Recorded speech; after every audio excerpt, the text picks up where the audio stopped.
Well, I don't know if I explained why I had to have this surgery, but ow, that fucking hurts.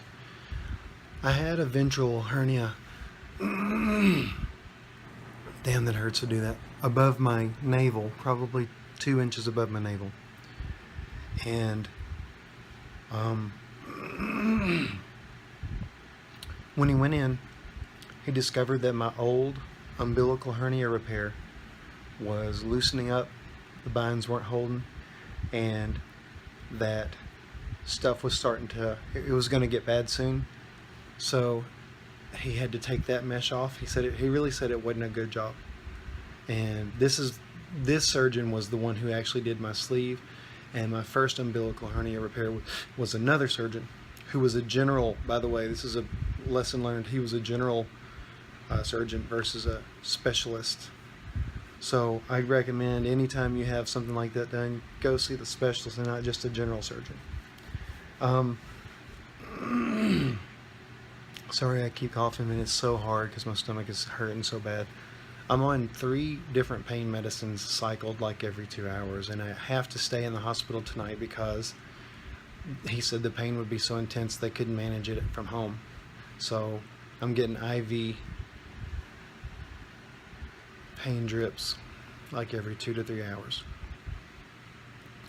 And I've been walking, I've walked a little bit. In between, when he removed the mesh and was going to repair those areas, he discovered 2 spots. So if this is my belly button and this is the other new hernia that he repaired today, the reason I came today, between them, here and here, are 2 more spots that he said were weakened and would most likely be a hernia within a year. So what he did was he removed all the old mesh. He took the 2, it's a linear line, like, again, I'm trying to use my face because I had to hold the phone with the other hand, but this was my hernia, umbilical hernia, and this would be the new ventral hernia. So these 2 weak spots here, he took the inside wall of the fascia and sutured it together to create a strong crease, and then he put mesh, a big thing of mesh over that to reinforce that whole area. So rather than go in and suture up 4 spots, he just sutured those small little holes and then put a big piece of mesh after folding the skin in on itself, almost like a seam of a leather purse or something like that would be. So he created a seam and then reinforced it with mesh. The good news is he could do that because since I've lost 102 pounds over the past almost year, there's a lot less pressure in there, and he's got a little bit of stuff to work with. So it's really awesome, the fact that I've lost weight and he had that extra flesh to work with. I didn't get to talk to him because I was out of it, and my girlfriend talked to him and kind of relayed all this to me, and I've got questions I want to understand. I want him to tell me if that seam is going to be strong enough to withstand like strenuous workouts, or even if I want to squat or anything else. Obviously not right now, but it's a concern of mine. I want to be active. The whole reason I wanted to lose weight is to be active. So I'm going to ask him about that. I'm going to ask him exactly how big that piece of mesh was that he put in, the new one. I'm a numbers guy. I like to know the dimensions of it. I have to wear this. I'm going to make sure my package is covered up.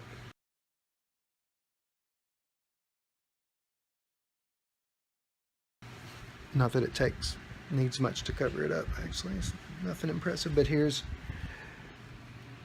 this retainer thing, this wrap that I have to wear. I have to wear this wrap as well to keep my abdomen held really tight.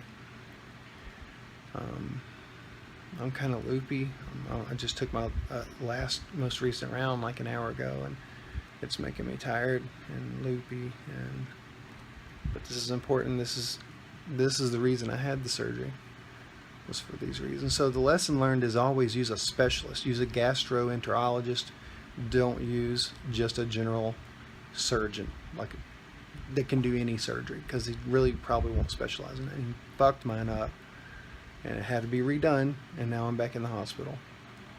Of course, I would have been in the hospital anyways for the ventral one that actually came from the trocar from VSG. Weakened the area where the trocar went in, so I would have had the surgery either way. That's just how things work out sometimes. But I'm not bitter over it. I just have to accept it and move on and make the best of it. And so I'll ask him if I have any limitations, if I can be expected to really work out and not be, you know, worried about that popping open and the guts falling out, because I'm a little concerned about that. Anyways, it's boring in the hospital. I've got my laptop with me. Here's my station.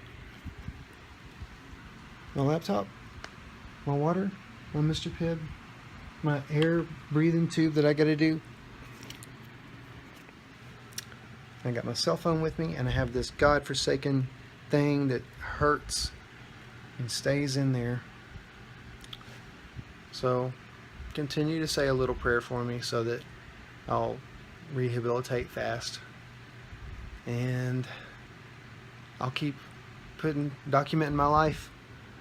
That's why I do this channel. Maybe it'll help somebody. Maybe the one little suggestion about getting a specialist will save somebody an additional surgery in their future. And whenever I have dementia, which I'm sure I will because I get everything, I'll be able to look back on those videos and see what it was like. I'm going to try to go to sleep. I'm tired. Been through hell today. Peace out, guys.